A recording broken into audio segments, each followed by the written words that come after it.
30 seconds isn't much time in that ad to explain what happened. What would you like people to hear about your story?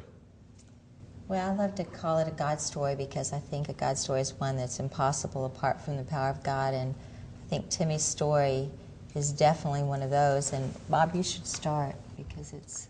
Well, it started in the summer of 1986 when I was out in the bottom of Mindanao.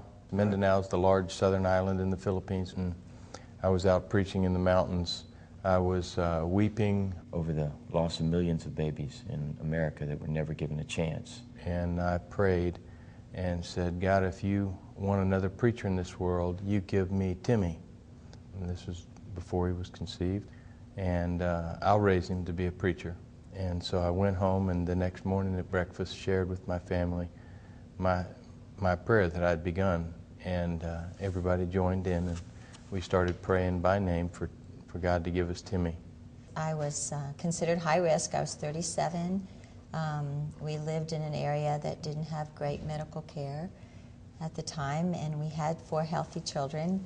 And so people questioned us, and yet we really believed that we needed to pray for Timmy. And so I did conceive, and we were very excited that I became pregnant with Timmy, and we went to see the doctor there in the town that we lived in.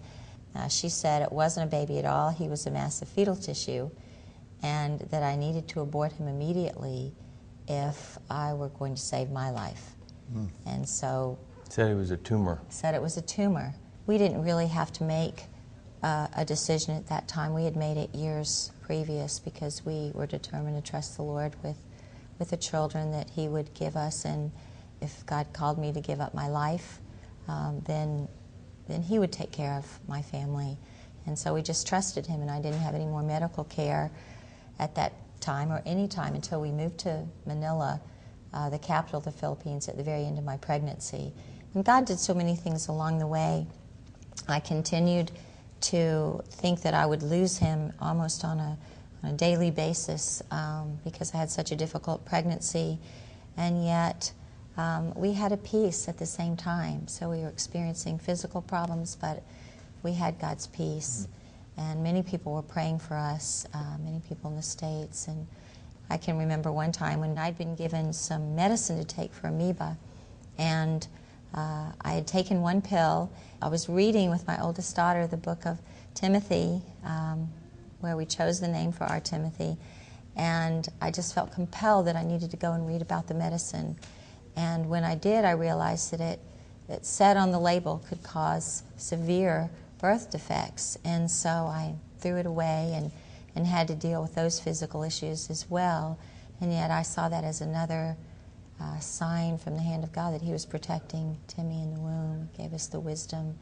And God did spare Timmy.